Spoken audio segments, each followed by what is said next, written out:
Hindu law के uncodified version में kinds of property पढ़ना बहुत ज़रूरी है। जब हम प्रॉपर्टी की बात करते हैं तो दो किस्म की प्रॉपर्टी हो सकती है, या तो एंसेस्ट्रल या फिर सेपरेट प्रॉपर्टी।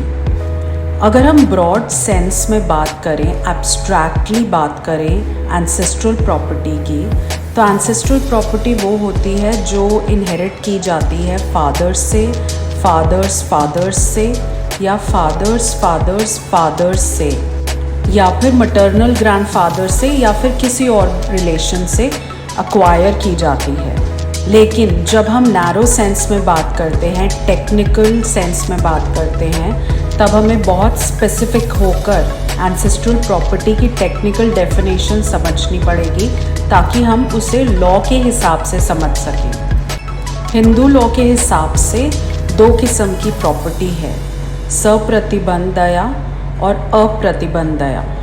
सप्रतिबंध दया मतलब ऑब्स्ट्रक्टेड हेरिटेज और अप्रतिबंध दया मतलब अनऑब्स्ट्रक्टेड हेरिटेज।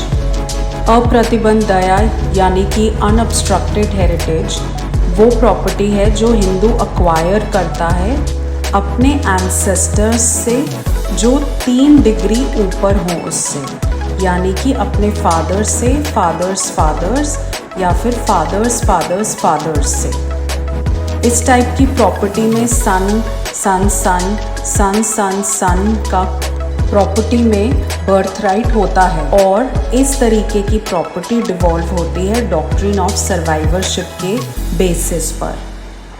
वहीं दूसरी तरफ सप्रतिबंध दया यानी ऑब्स्ट्रक्टेड हेरिटेज इनहेरिट की जा सकती है किसी भी और रिलेशन से, मटर्नल या पैटर्नल अंकल से, ब्रदर्स से, नेफ्यूज से, किसी से भी। और इस तरीके की प्रॉपर्टी में फिर से सन सन सन सन सन सन का कोई बर्थ राइट नहीं है, और इस किस्म की प्रॉपर्टी डिवॉल्व होती है इनहेरिटेंस के आधार पे। दूसरे टाइप की प्रॉपर्टी है सेपरेट प्रॉपर्टी, जो हिंदू अक्वायर करता है अपनी गेन्स ऑफ लर्निंग के थ्रू, अपने स्पेशल स्किल के थ्रू, अपनी जॉब या एवोकेशन के थ्रू जो सैलरी पाता है, उसे हम सेपरेट प्रॉपर्टी बोलते हैं। सेपरेट प्रॉपर्टी पे हिंदू का एक्सक्लूसिव राइट है, वो एब्सोल्यूट ओनर होता है। इसका मतलब है कि वो प्रॉपर्टी को कैसे भी डील कर सकता है, एलियनेट कर सकता है, विल बना सकता है, और किसी को भी वो प्रॉपर्टी दे सकता है। सेपरेट प्रॉपर्टी में सन सन सन सन सन सन का कोई बर्थ राइट नहीं होता है, वो कोई भी क्लेम नहीं कर सकते हैं अपने फादर की सेपरेट प्रॉपर्टी में। सेपरेट प्रॉपर्टी डिवॉल्व होती है सक्सेशन के थ्रू। सक्सेशन इंटरस्टेट भी हो सकता है और टेस्टामेंट्री भी हो सकता है। सेपरेट प्रॉपर्टी को पार्सनरी प्रॉपर्टी नहीं होती, लेकिन इसका कैरेक्टर चेंज हो सकता है। अगर हिंदू अपनी सेपरेट प्रॉपर्टी को पार्सनरी प्रॉपर्टी की तरह ट्रीट करने लगे तो वो कोपार्सनरी प्रॉपर्टी में ब्लेंड हो जाती है। हमें सिर्फ और सिर्फ इंटेंशन ऑफ ब्लेंडिंग देखना पड़ेगा। सेपरेट प्रॉपर्टी जब अंडरस्टैंड करते हैं तो हमें गेन्स ऑफ लर्निंग भी अंडरस्टैंड करना पड़ेगा। गेन्स ऑफ लर्निंग में एजुकेशन के थ्रू या ट्रेनिंग के थ्रू प्रॉपर्टी एक्वायर की जा सकती है जो सेपरेट होगी।